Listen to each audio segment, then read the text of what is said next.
right of all people, not a privilege.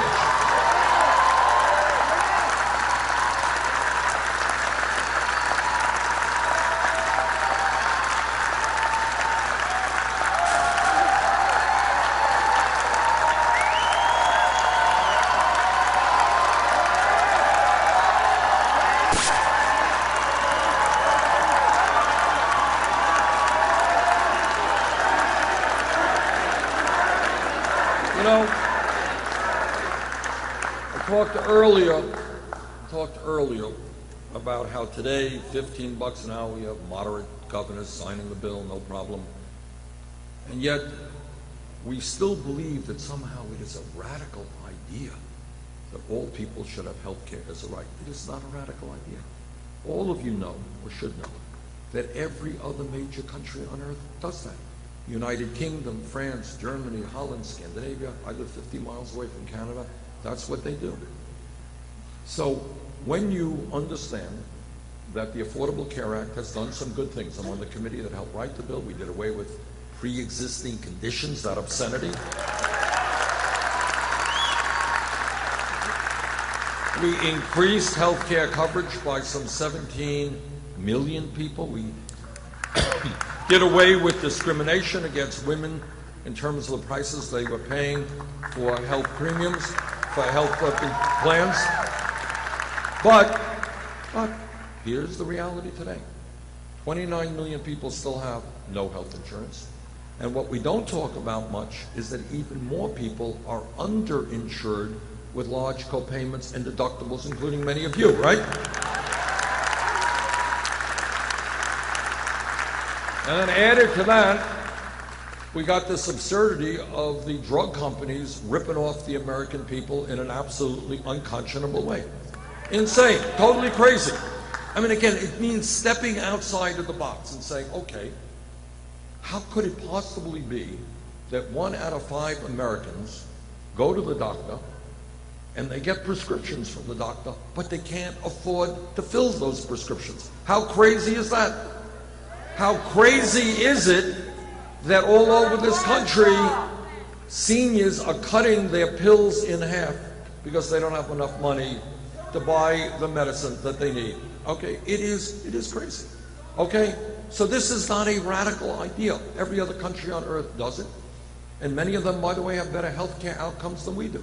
And then on top of all of that, turns out that we are spending almost 3 times as much per person on health care as they do in the United Kingdom. 50% more than the French, much more than the Canadians. The question is not what we should do. The question is not how we do it. The question is, do we have the guts to take on the drug companies and the private insurance companies?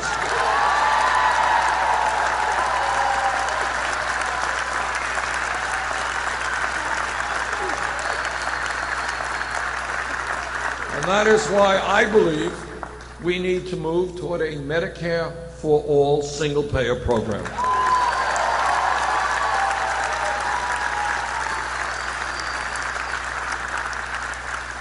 This campaign is listening to people who often don't have much of a voice. We're listening to the Latino community who tell us who correctly tell us there are 11 million undocumented people in this country, many of whom are being exploited because they have no legal rights. Many of them are living in fear, living in the shadows. I agree with the Latino community that we must move to comprehensive immigration reform.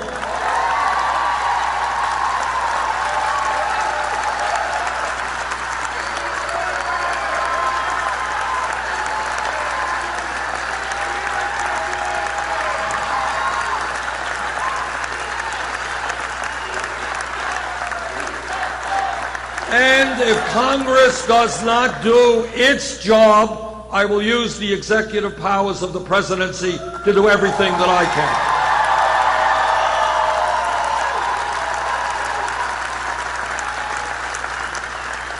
can. And this campaign is listening to the African American community, and they are asking me, how does it happen that we have trillions of dollars to spend on a war in Iraq we never should have gotten into, but apparently We just don't have the funds to rebuild inner cities and education in this country.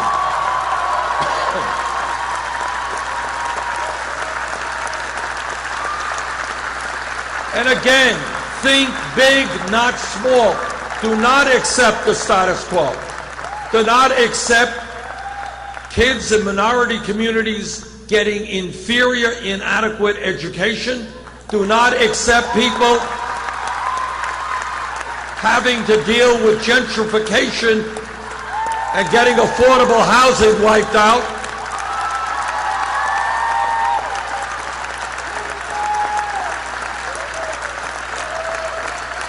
Tell me why in the wealthiest nation in the history of the world we cannot build the affordable housing that our people need.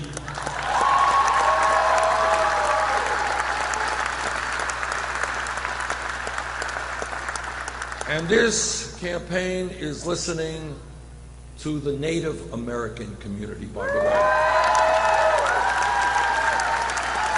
People who have been lied to, people who have been cheated from the first day that settlers came to this continent. And we are going to change our relationship to the Native American people, to whom we owe so very much. More than any other people, they have taught us that we as human beings are part of nature, that we have got to live with nature, not destroy nature.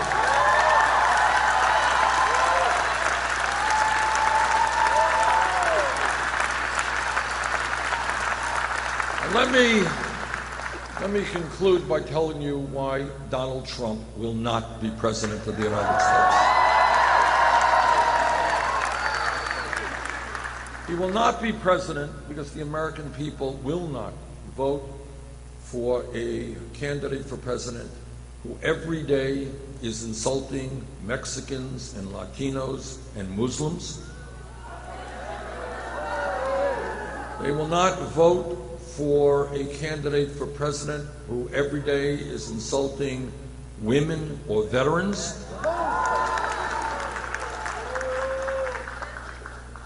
And they will not be voting for a president whose goal appears to be trying to divide us up.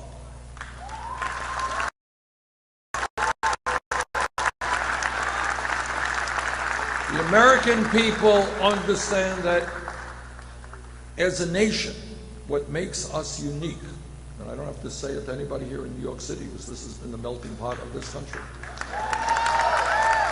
What makes us strong, in this room there are people who probably have come from 100 countries, whose grandparents or great-grandparents or parents came from 100 countries. And what makes us strong is in fact our diversity. That's what makes us strong.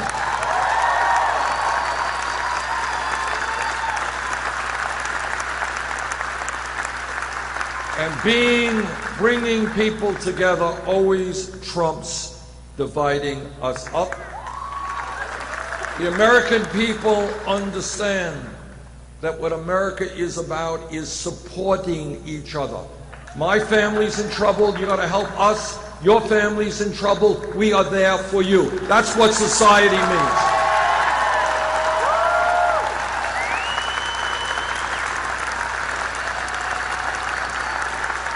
That we will not turn our backs on veterans sleeping out on the street or children who are going hungry in this country.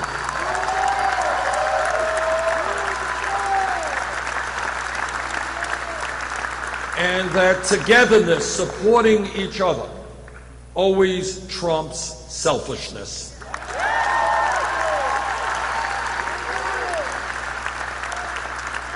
And the American people also understand very profoundly what every great religion on earth has always taught us, whether it is Christianity, Judaism, Islam, Buddhism, whatever it may be. And that is that at the end of the day, love always trumps hatred.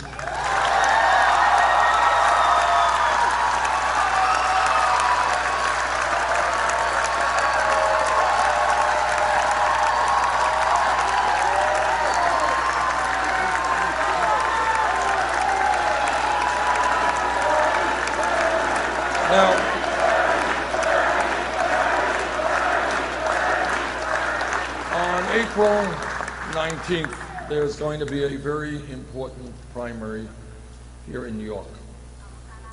And there are a lot of delegates at stake.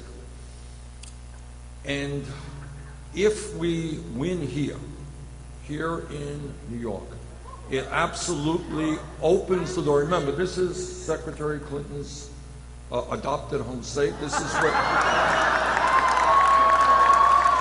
It's not a crime. I just made that point, you know. She was born in Illinois, and that's not a crime. But she represented this state, as you all know, in the Senate for 8 years. If we can win here, it absolutely opens the door to a path toward victory to the White House.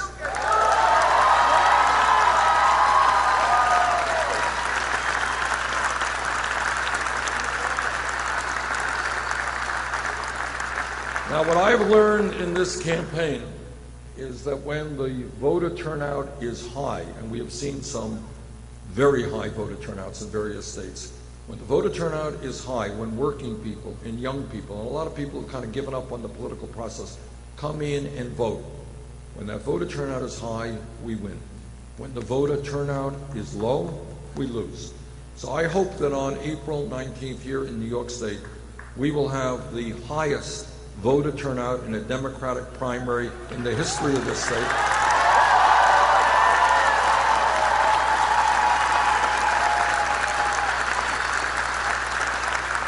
And I hope that New York State will help lead this country into the political revolution. Thank you all very much.